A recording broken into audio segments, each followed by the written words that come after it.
¿Dios se enoja? Y si se enoja, ¿por qué se enoja?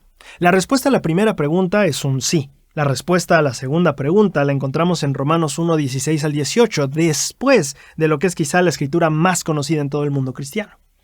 Porque no me avergüenzo del Evangelio de Cristo, dice Pablo, porque es poder de Dios para salvación a todo aquel que cree, al judío primeramente y también al gentil. Porque en el Evangelio la justicia de Dios se revela por fe y para fe, como está escrito, mas el justo por la fe vivirá. Porque la ira de Dios se revela desde el cielo contra toda impiedad e injusticia de los hombres que detienen la verdad con injusticia. La escritura tiene una estructura muy interesante. Empieza hablando acerca de no avergonzarnos del Evangelio y después habla de cómo el Evangelio se revela por fe y para fe. Y después habla del momento en el que la ira de Dios se revela. Sin embargo, cuando empieza a hablar de la ira, estos dos temas sobre el Evangelio y la valentía que debemos de tener en él y la devoción y la fe con la que debemos vivirlo, una vez que pasa al momento de la ira ya no menciona estos dos temas, como si la incredulidad no tuviera nada que ver con la ira de Dios. Y de hecho ese es mi punto, que cuando empieza a hablar de esto no menciona la incredulidad. Y es interesante revisar las palabras en griego que traen esta escritura. Cuando habla del qué le irrita a Dios, qué le molesta a Dios, qué revela la ira de Dios, él menciona que la ira de Dios se revela contra toda impiedad y toda injusticia. Las palabras usadas allí en griego son asebeia y adikia. La primera palabra significa maldad o perversidad y la segunda significa moralmente malo. Es interesante ver que de nuevo no está hablando acerca de la falta de fe, como si a veces asumiéramos, la gente que no tiene fe, Dios debe estar enojado con aquellos que no creen en él. Bueno, esta escritura nos deja ver que no. La ira de Dios, dice Pablo, se revela contra la perversidad, la maldad y lo moralmente malo o injusto, pero no en general no lo voy a tratar, pero aquí especifica algo la escritura, porque la escritura no solo lo menciona en general, sino que lo menciona en particular. Esta maldad, esta perversidad, esta injusticia, este acto moralmente malo de los hombres que detienen la verdad. Está hablando en específico de las personas que se esfuerzan con medios inicuos, con medios injustos para detener el avance de la obra. Y de hecho eso está en congruencia con otras escrituras que tenemos. Por ejemplo, la historia de Alma 36, 6 al 9, cuando le están contando a su hijo la historia de su conversión, él dice, yo andaba con los hijos de Mosía tratando de destruir la iglesia de Dios. Entonces, ¿qué estaba haciendo Alma? Voy a detener esta obra, voy a detener el avance de la verdad y voy a ocupar cualquier medio que sea necesario. No nos debe sorprender entonces la entrada del ángel aquí. Mas he aquí, dice Alma, Dios envió a su santo ángel para detenernos en el camino.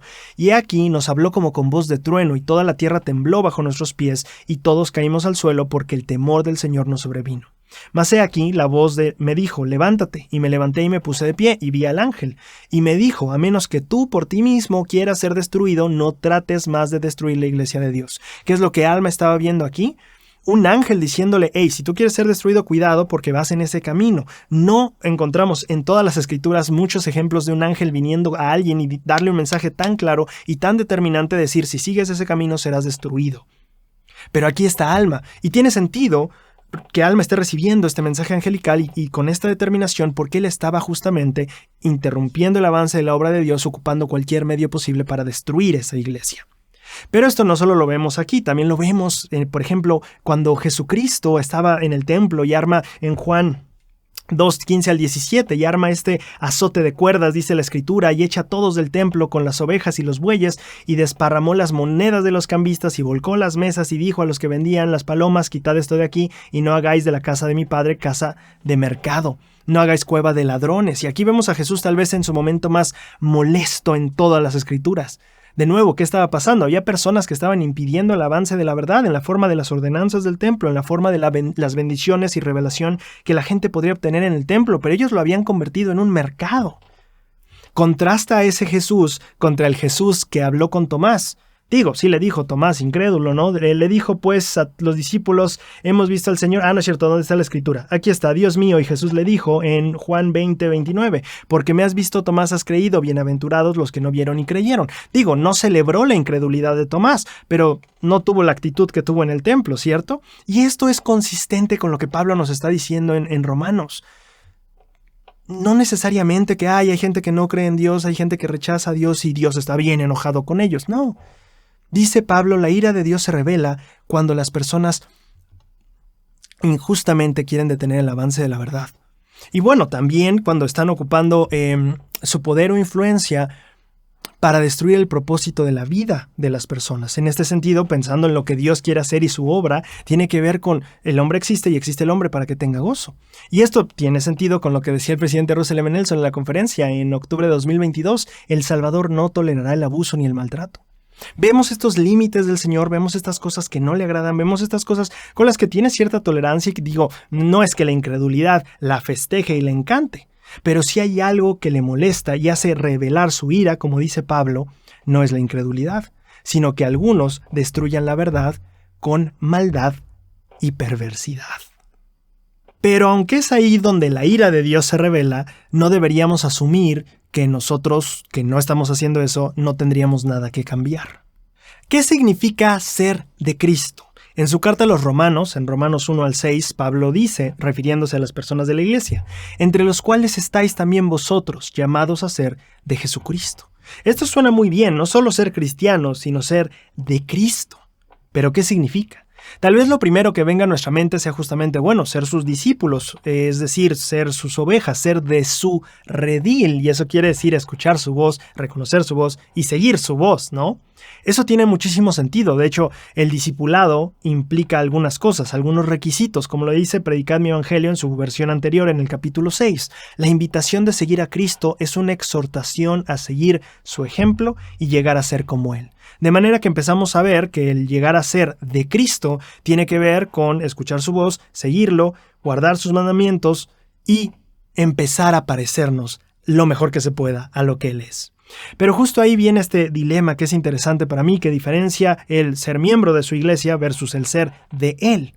En la conferencia general de abril de 2003, el elder Dale Heron lo enseñó.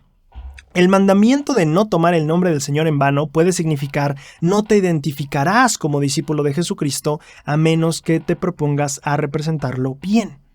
Esto es interesante porque tomar el nombre del Señor en vano no sería solo decir hay Dios o hay Cristo o hay Jesús o lo que sea. Tiene que ver más, y a mí me llama mucho la atención esta interpretación, tiene que ver más con si lo vas a representar, si lo vas a hacer bien, si vas a decir, soy cristiano, soy de Cristo, y realmente lo está haciendo. No solo ser de la iglesia, sino ser de Cristo, llegar a ser como Él y estar tratando de ser lo más posible que se pueda a eso. Porque ¿qué pasa cuando no? Esto es interesante porque lo mismo pasa en la epístola a los Romanos 2:24, Pablo dice, porque el nombre de Dios es blasfemado por causa de vosotros entre los gentiles. Esa escritura me fascina, está hablándole a los miembros de la iglesia diciendo, cuidado con tu comportamiento, porque la gente está viendo mal a Dios, mal a nuestra fe, mal a nuestra iglesia, por lo que tú estás haciendo. Entonces, el problema no viene solo en, no estoy representando también a Cristo, no soy de Cristo del todo, parece que solo soy de su iglesia, sino que también al vivir una vida así, acabamos causándole mal a otras personas que no están llegando a la verdad porque no saben cómo encontrarla y nosotros les estamos estorbando en su camino por encontrar la verdad. Pero entonces, el punto, o algo aquí importante a balancear, es que no se trata de controlar lo que la gente piense o no de la iglesia o de nuestra fe, sino sobre el control que tenemos sobre lo que sí llegamos a ser o quienes aspiramos a ser. ¿Tiene sentido? No podemos controlar lo que los demás piensan, es imposible. Opinarán bien o mal, no importa qué hagamos. Pero el punto de lo que estamos hablando aquí es que sí podemos controlar el hacia dónde caminamos y el a quién estamos pareciéndonos, quién llegamos a ser.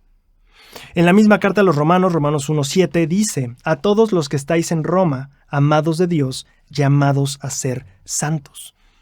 La escritura me llama mucho la atención, somos santos de los últimos días, pero Pablo dice, somos no solo santos, somos llamados a serlo. Y vemos esta misma repetición, ¿no? Una cosa es ser de la iglesia y otra cosa es, ¿somos de Cristo? Entonces, nosotros somos llamados a ser semejantes a Cristo, somos llamados a ser santos. La buena noticia es que no tenemos que hacerlo solos. De hecho, es solo a través de Cristo y solo viviendo en Cristo que llegamos a ser de Él y a ser santos. No hay manera que podamos hacerlo solos, es a través de Él, por medio de Él, en Él, que lo logramos.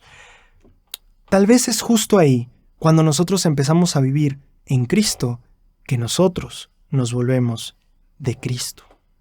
Ahora, hablando de los que son de la iglesia y no son de Cristo, o los que nosotros creemos que, aunque son de la iglesia, no son realmente de Cristo, viene el siguiente tema.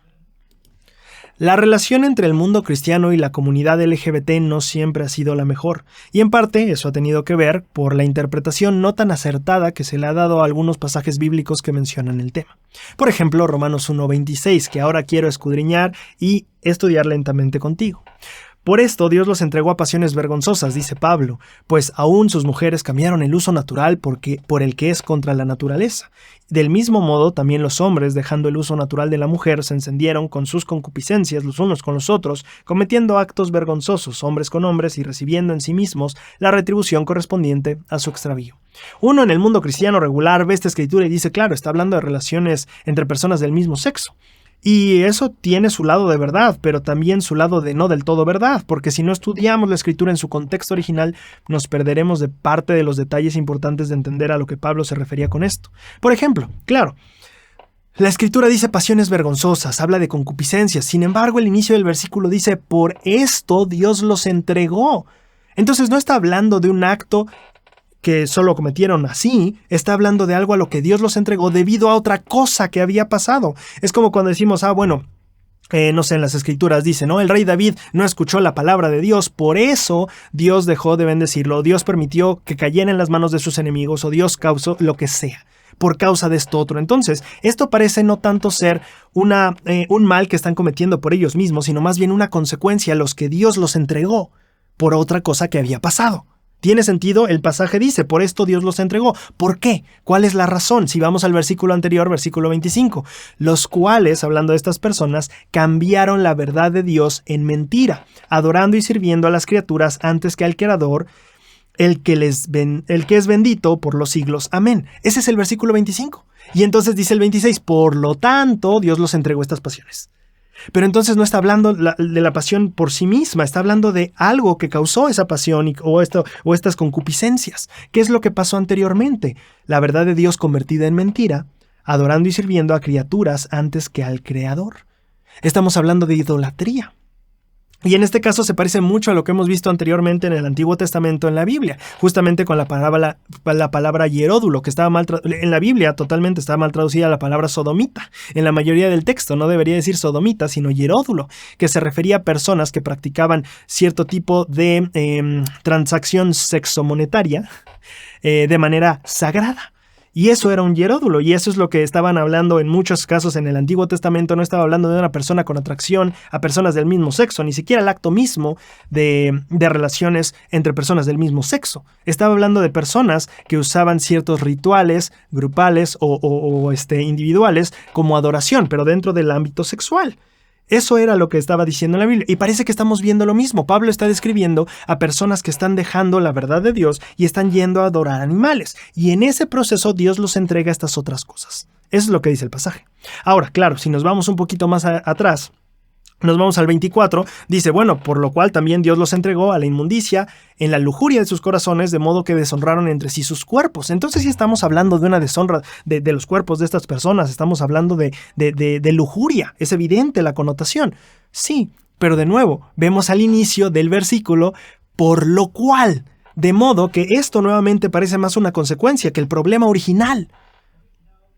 Si nosotros leemos, por lo cual también Dios lo entregó a esto, pues claro, algo pasó antes. ¿Y qué fue eso antes? Si nos vamos al versículo anterior, versículo 23, y cambiaron la gloria del Dios incorruptible en semejanza a imagen de hombre corruptible, y de aves, y de cuadrúpedos, y de reptiles. De nuevo, está describiendo la idolatría, gente que está dejando de adorar a Dios, y entonces vaya a adorar reptiles, aves, y todo tipo de criatura. Entonces, esto de las concupiscencias, esto de los corazones llenos de lujuria, viene como consecuencia de esto otro, que es la idolatría. Y en este contexto, claro que podemos irnos a la parte histórica, ¿no? Y decir, bueno, Pablo está escribiendo a los romanos y ciertas partes o ciertos lugares cerca de Roma tenían estas costumbres, que adoraban a dioses, que creían dioses de la fertilidad, y parte de los rituales de la fertilidad tenía que ver con crear, y lo voy a decir con mucho cuidado aquí, en crear rituales grupales de adoración con una connotación sexual. Grupales, ¿ok? Eso es como estoy definiendo esto. Entonces, tiene sentido que Pablo esté advirtiendo a las personas, hay estas personas que están adorando dioses que son falsos, ídolos, y están haciendo estos rituales entre todos, hombres con hombres, mujeres con mujeres, como lo dice aquí, hombres contra hombres y mujeres contra mujeres. Y entonces tiene sentido. Pablo no está solo diciendo, miren, esta cosa está mal. Pablo está diciendo, miren, estas pasiones que no son buenas, o que él les está describiendo, voy a decir las palabras de él, como vergonzosas, deshonrosas. Está diciendo esto vino por causa de esta otra cosa que hicieron, que es la idolatría. La idolatría los llevó a esto. Ahora, aquí la escritura se pone interesante porque vamos a notar una distinción que Pablo hizo, incluso aquí mismo, que tal vez no notamos siempre. Pablo sí habló de la lujuria de sus corazones, pero también habló de sus acciones vergonzosas. Pablo habla de dos cosas aquí, sus intenciones, las cosas en su corazón, pero también sus acciones. Y a una lo menciona lujuriosas, las intenciones, pero a las acciones las llama vergonzosas, no las trata como algo igual. Eso es muy interesante. Ahora, en cuanto a las acciones vergonzosas, es muy importante notar que Pablo ocupó justo esa palabra, vergonzoso. ¿Por qué es importante notarlo? Porque vergonzoso no significa malo. Y muy literal, te voy a poner un ejemplo. Si una persona a sus 27 años, mientras está dormido, no se levanta al baño y moja la cama, eso probablemente va a ser vergonzoso, pero eso no significa que sea malo o moralmente indeseable o pecaminoso. Es decir, yo no voy a tener que ir con mi obispo a decirle, obispo, perdón, mojé la cama, tengo que arrepentirme. No, vergonzoso no significa malo o de carácter moralmente negativo. Es diferente esas dos. Ahora, ¿estoy diciendo yo que las relaciones íntimas entre personas del mismo sexo son buenas a la vista de Dios? No, no lo estoy diciendo, pero tampoco Pablo lo dice aquí, y ese es justo mi punto. No debemos agregar palabras o cosas o ideas a la escritura cuando no estén ahí, ni más ni menos. Dice Jesús, ¿verdad? El que le ponga más o el que le ponga menos, del mal procede. Bueno, aquí no debemos agregar cosas que no están en la escritura. Pablo no dice que sean actos pecaminosos, no dice actos malos, dice actos vergonzosos. Y ahora, esto nos lleva al siguiente punto de nuestro análisis. ¿Por qué la palabra vergonzoso? Bueno, podemos ahí apegarnos a justamente el contexto de Roma, donde en un tiempo y en varios lugares dichos actos, relaciones entre personas del mismo sexo, eran vistas como vergonzosas. Es decir, sí, tú como papá te avergonzabas si tu hijo era gay. O sea, eso era parte de Roma. Y hubo otros lugares y otros momentos en Roma donde no era tanto un tabú, pero hubo otros en los que sí. Y parece que Pablo está apelando justamente al contexto de Roma. De nuevo, así como con los rituales paganos que se hacían, parece que aquí también está apelando a las costumbres de Roma y a lo que se veía como bueno o como malo, o como honroso o deshonroso y vergonzoso. Pero aquí nos planteamos otro problema. Bueno, pero ¿cómo que lo está diciendo? O sea, ahora le está sugiriendo que lo dice que es vergonzoso solo porque en ese contexto social era vergonzoso. No, los profetas declaran la verdad de Dios y lo que debe de ser sin contexto social. Mentira. Esa idea está mal. Por ejemplo, si nosotros nos vamos al Para la Fortaleza de la Juventud de 1965, vamos a encontrar entre esos párrafos una enseñanza que dice: no es deseable que una mujer use pantalones para ir a restaurante, biblioteca o la escuela. Ahora tú volteas a ver el presente y dices, oye, las hasas en eso, las mujeres jóvenes hacen eso. Entonces están haciendo cosas indeseables, cosas que no deberían hacer, cosas que deberían avergonzarles. No, la verdad es que en ese momento, en el contexto social, así era. Que una mujer usara pantalón era rebelde, revolucionario, grosero, vergonzoso para tu familia que fueras grosera con todas las personas.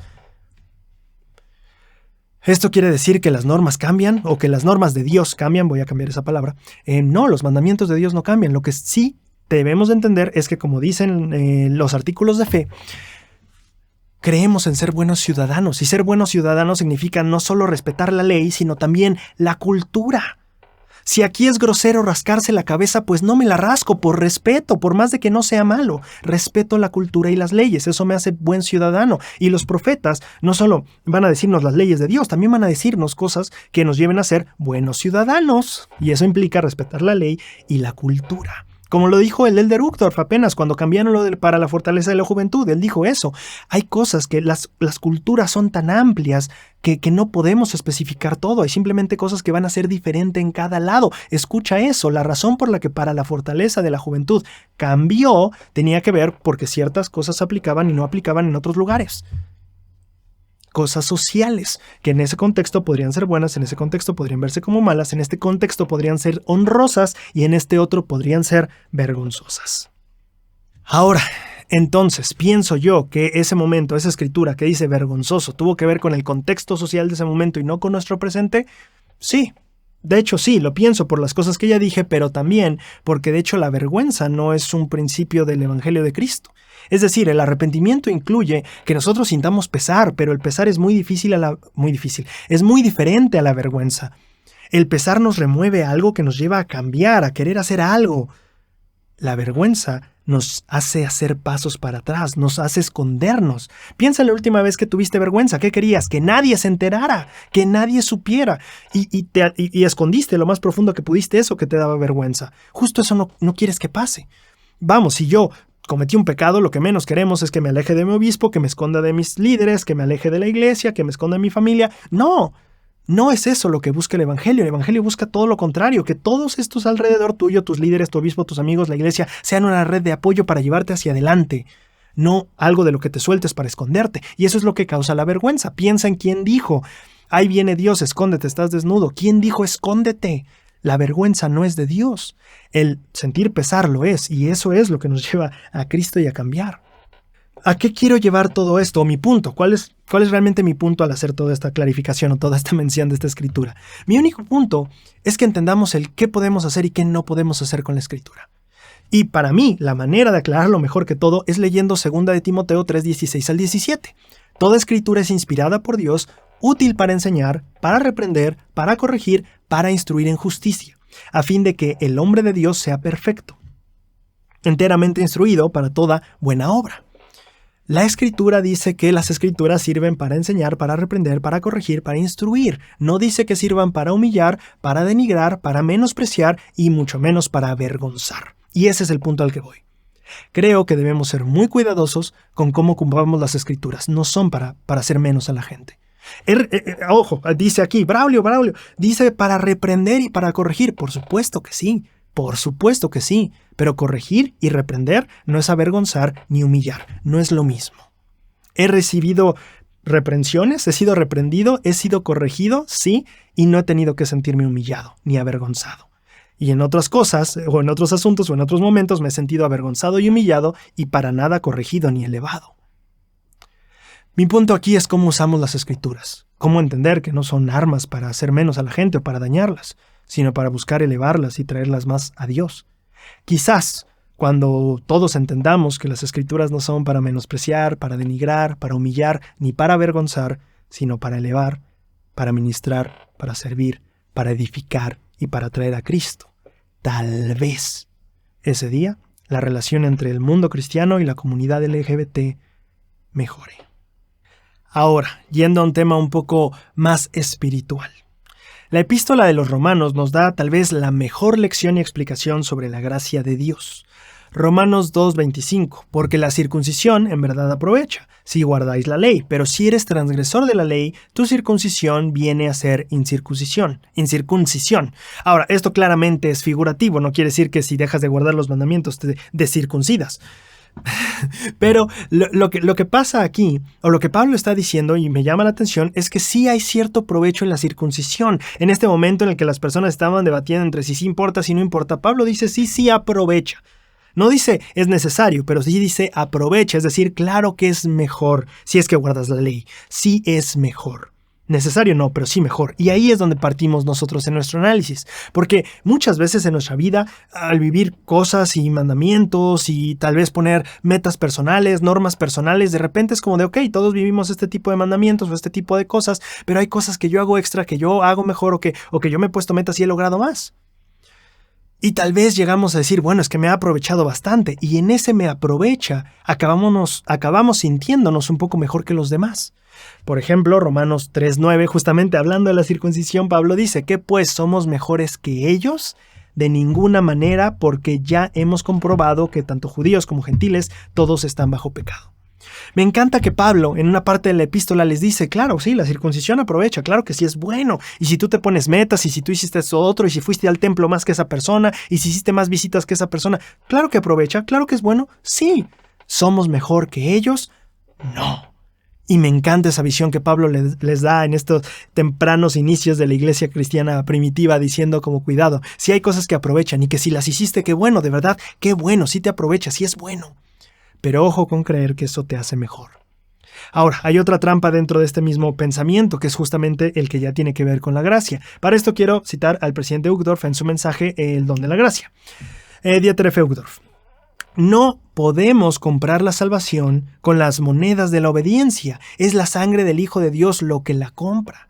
Pensar que con nuestras buenas obras podemos pagar por la salvación es como comprar un pasaje de avión y pensar que somos dueños de la aerolínea, o pensar que por pagar la renta de nuestra casa ahora somos propietarios del planeta. Y me llama la atención porque yo cuando escuché este discurso yo decía, ¿por qué no dijo propietarios del edificio o propietarios del inmueble, de la casa o el departamento? Tendría más sentido decir que pagó la renta y creo que soy dueño, así no funciona. Pero él justamente ocupa, creo yo, la palabra planeta o la Tierra porque nos deja ver la dimensión a la que a veces pensamos que nos merecemos algo de lo que estamos teniendo por ser tan buenos. Y es que no funciona así. Digo, claro, avanzamos por nuestros méritos, nos esforzamos, conseguimos cosas, mejoramos y tal vez hayas logrado hacer algunas cosas más que otros. Sin embargo, al final, cuando todos vayamos frente al Padre y logremos estar en su presencia, no será debido a nuestras buenas obras o porque yo hice más obras que el hermano Pedro. No, será al final de cuentas por la gracia de Cristo, por lo que Cristo hizo por nosotros, por lo que pasó en Getsemaní. Eso es lo que nos da la capacidad de llegar ahí. Pero entonces viene el otro lado, ¿verdad? Es justamente lo que dice Romanos 6 del 1 al 2. ¿Qué pues diremos? ¿Continuaremos en el pecado para que abunde la gracia? O sea, bueno, al final Dios me va a salvar, Jesucristo es el que pagó. Lo que yo hago no me está ganando el cielo, así que ¿para qué lo hago si al final lo que Cristo hace es lo que paga, ¿no? ¿Para qué me esfuerzo? Bueno, Pablo dice, ¿continuaremos pecando para que abunde la gracia de Cristo? De ninguna manera, porque los que hemos muerto al pecado, ¿cómo viviremos aún en él? Y Pablo deja clara el equilibrio que debe haber entre gracia y obras, entre fe en Cristo y acción. Es cierto, al final de cuentas Cristo lo hace, no nosotros, no nuestras acciones, no nuestra rectitud. Pero aún así nuestra rectitud es necesaria, porque ¿cómo podemos volver al pecado si la idea es abandonarlo? Si justamente el acceso a la gracia de Cristo viene mediante nosotros vamos dejando el pasado atrás y nos acercamos a él, bueno, el pasado atrás, nuestros malos pasados atrás y nos vamos acercando a él.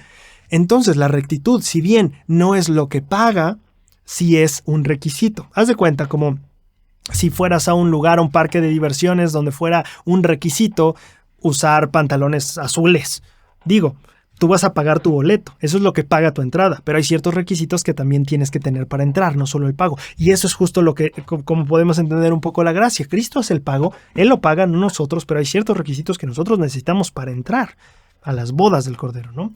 Entonces, esto que dice Pablo me gusta mucho, cómo viviremos aún en el pecado. Y esto va muy en línea con lo que decía en el Amán 5:10, donde dice, el Señor de cierto vendrá a redimir a su pueblo, pero no vendría a redimirlos en sus pecados, sino para redimirlos de sus pecados. Y esa es una diferencia bien importante. La remisión es del pecado, no en el pecado. Cristo no te salva en el pecado, te ayuda a salvarte del pecado. Ahora, cuando nosotros llegamos en este punto a decir, bueno, que quiero mejorar, quiero comprometerme, quiero realmente dejar el pecado atrás para que la gracia de Cristo venga, entonces empezamos a aprender más, a seguir a Cristo, a estudiar más y vemos y nos damos cuenta que hay una cantidad de cosas enormes frente a nosotros. No solo los pecados peores que creíamos que teníamos, es un wow, hay muchas cosas en las que fallo constantemente, wow, hay demasiado en lo que tengo que trabajar, me falta mucho para llegar a ser lo que debo ser. Y en este momento es cuando tal vez la epístola de Romanos nos da la mejor lección de la gracia que creo que podemos encontrar, al menos para mí, ahorita. Romanos 5:20 al 21. Pero la ley se introdujo para que el pecado abundase, mas cuando el pecado abundó, sobreabundó la gracia. Esta escritura de primera entrada dice, a ver, espérate, ¿la ley se introdujo para que el pecado abundase? No tiene sentido, es como decir, Dios puso unas reglas para que tú estuvieras mal todo el tiempo. Es como si tú dices que la respuesta va a ser A, yo digo antes que la respuesta va a ser B para que estés equivocado. La ley se introdujo para que el pecado abundase. Como puse leyes para poderte encerrar. No tiene sentido. Y bueno, creo que una de las razones interesantes que podemos ver es que justamente la palabra griega que dice para qué también puede entenderse como el por qué. Es decir, en otras palabras de la Reina Valera, perdón, para ser específico con lo que estoy comentando aquí, en otras veces en las que la palabra aparece en otras partes de la Reina Valera en la Biblia, no se tradujo como para qué, sino se tradujo por qué. Y entonces ahí cambiaría totalmente la escritura diciendo, pero la ley se introdujo porque el pecado abundaba. Y eso tiene sentido, tiene más como consistencia con lo que sabemos del Evangelio. Dios establece leyes que nos mantienen lejos del mal. Nos mantienen lejos de aquello que nos va a dañar. Eso tiene sentido, hay leyes porque abunda el mal. Entonces, mira, vamos a poner ciertas cosas. Si abunda la inseguridad afuera de tu casa, seguramente va a haber una regla de no llegar tan tarde o cuando esté oscuro. Las reglas se ponen porque sobreabunda algo malo.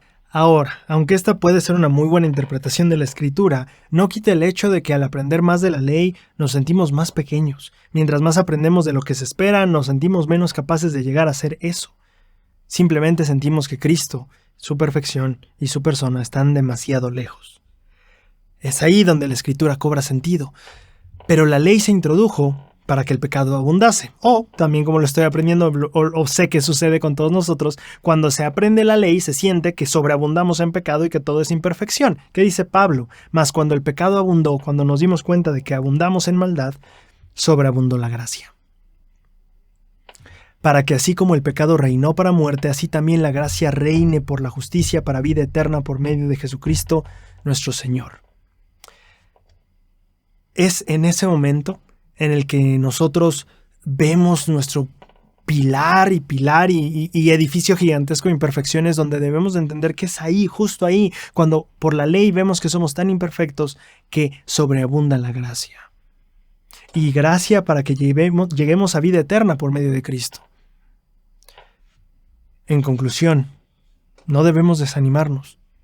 Estamos llenos de pecados y llenos de imperfecciones, y de hecho, somos seres muy imperfectos ante los ojos de la ley. Pero podemos elegir ver nuestras fallas, en lugar de como montones de problemas, como oportunidades para acceder y reclamar la maravillosa gracia de Cristo. Ahora, hablando de la paciencia y la esperanza que debemos tener, Pablo también nos especifica y profundiza más en este tema en su carta a los Romanos. Romanos 4, 13, 19 al 20. Porque no por la ley fue dada a Abraham, o a su descendencia, la promesa de que serían herederos del mundo, sino por la justicia de la fe. Y no se debilitó en la fe, tampoco dudó de la promesa de Dios con incredulidad, antes bien se fortaleció en la fe, dando gloria a Dios, plenamente convencido de que Dios también era poderoso para hacer todo lo que había prometido. Muchas veces esa es la fe que nos falta a nosotros. Esa fe que puede ir adelante cuando las dificultades vienen, cuando parece que Dios no nos escucha o que las bendiciones tardan demasiado. Pero interesantemente el pasaje no solo menciona que Abraham no perdió la fe, dice se fortaleció en fe. ¿Cómo es que esas situaciones nos fortalecen en la fe? O mejor dicho, ¿cómo es que en esos momentos donde siento que la fe ya no me alcanza más y que Dios tardó demasiado, cómo es que puedo ocupar esos momentos para que mi fe crezca? Vamos a leer una escritura que da el ejemplo opuesto a lo que estamos tratando de aprender aquí. Justamente para aprender el cómo no, aprendemos el cómo sí. Romanos 1, 20 al 21. Pablo nos vuelve a decir en esta epístola más sobre estos principios. Porque las cosas invisibles de Él, es decir, de Dios, su eterno poder y divinidad, se ven claramente desde la creación del mundo, siendo entendidos por medio de las cosas hechas, de modo que las personas no tienen excusa. Porque habiendo conocido a Dios, no le glorificaron como Dios, ni le dieron gracias. Antes bien, se ofuscaron en sus vanas imaginaciones y su necio corazón fue entenebrecido. Este suena totalmente a lo opuesto a tener fe. Y quiero que notes qué es lo que pasó, porque estas personas llegaron a este punto. Dice el versículo 21, porque habiendo conocido a Dios, no le glorificaron como a Dios, ni le dieron gracias. Glorificar a Dios y la gratitud que podemos tener por Dios son claves para mantener la fe. Porque en esos momentos, cuando nosotros estemos en desesperación o sintiendo que simplemente Dios ya no nos escucha, el que nosotros dejemos la gratitud por las cosas que podemos ver a nuestro alrededor, que sí tenemos y que Dios sí nos da hoy, hará que nuestra fe no aguante más hacia adelante. Es decir, en la fe de buscar algo más, al no notar lo que ya tenemos, puede hacer que perdamos esa fe. Pero hay algo que pasa más que esto, porque no solo a estas personas no solo les pasó que, no fortalecieron su fe, sino también, de hecho, llegaron a destruir su fe. Y esto viene como efecto mismo del no glorificar a Dios y no tener gratitud por las cosas que te da. Ahora, quiero que lo apliquemos muy a nuestro contexto, muy a lo que nosotros hacemos. En nuestras vidas, ¿qué significaría esto que le pasó a las personas? Dice, por no glorificar a Dios, por no darle gracias a Dios, se ofuscaron en sus vanas imaginaciones y su necio corazón fue entenebrecido. ¿Qué significaría en nuestros días estas dos cosas que les está pasando a estas personas. Uno, se ofuscaron en sus vanas imaginaciones. Si nosotros no estamos en este proceso de glorificar a Dios y dar gracias, nuestra fe no va a crecer, pero se va a debilitar ofuscándonos en vanas imaginaciones. ¿Como cuáles? Como Dios no me escucha, como nunca voy a poder cambiar, no voy a lograr lo que se espera de mí, yo no soy para esto, creo que la iglesia no es para mí. Y te ofuscas en cosas que solo te imaginas tú. Ahora, ¿cuál sería la otra? Su necio corazón fue entenebrecido. ¿Cómo podía entenebrecerse nuestro corazón? Creo que aquí no está hablando solo de una condición pecaminosa. Creo que está hablando de un estado del alma, de cómo te sientes realmente. Y en este sentido, creo que vendría de la depresión de pensar que Dios te abandonó. La tristeza de sentir que tu esperanza o tu vida futura simplemente se desvanece. Que esperabas que fuera una vida maravillosa, pero al final no va a ocurrir. Tiene sentido que tu corazón se entenebrezca y que acabes perdiéndote en vanas imaginaciones. Y es interesante que todo esto tiene que ver con la relación, o más bien está relacionado con glorificar a Dios y agradecerle a Dios, tener gratitud por Él. Y de hecho, bueno, hay que entender que algunas bendiciones vienen poco a poco también. Pero lo que me gusta mucho es que la escritura que leímos al inicio justamente nos da esa misma clave. Aquí cuando estamos viendo que, bueno, si no, la gratitud y el glorificar a Dios, cuando no lo hago, está relacionado con perderme en vanas imaginaciones, en que mi corazón se entenebrezca. Es interesante que justo eso nos dice Pablo en la escritura. Romanos 4:20. Abraham no perdió la fe, Abraham no dudó, antes bien se fortaleció en la fe dando gloria a Dios. Cuando vienen las pruebas, cuando vienen las dificultades, cuando las bendiciones tardan, cuando los problemas se extienden por más tiempo del que nos gustaría, nuestra fe corre peligro de no crecer, de estancarse o de marchitarse. Cómo Abraham logró no solo que su fe no se muriera, sino que todavía se fortaleciera en este periodo tan crítico en su vida donde la promesa de Dios parecía ser irreal, que jamás iba a cumplir y que simplemente ya se desvaneció la esperanza. Bueno, Abraham lo logró dando gloria a Dios. Esa es la manera en la que lo hizo y en la manera en la que tú y yo podemos hacerlo en esos momentos. La vida va a ser difícil en muchas ocasiones. Va a ser triste, va a ser desgarradora, va a ser desanimante, va a ser frustrante, va a llevarnos tal vez al límite de nuestra paciencia y de nuestra fe y de nuestra esperanza. Pero si en esos momentos nosotros aprendemos a voltear a nuestro alrededor, a ver las cosas que Dios sí nos ha dado, las cosas que sí tenemos, sea un techo, sea una familia, sea trabajo, sea el evangelio, lo que sea que tú puedas voltear a ver y decir, es cierto, Dios me dio esto y estoy agradecido, y ¿por qué no darle gracias a Dios en lugar de, bueno, vamos a quejarnos por esta prueba que no se va o esta bendición que no llega? Y si volteamos a ver todo esto y damos gracias y gloria a Dios, si aprendemos a hacer esto, nuestra fe se fortalecerá como la de Abraham.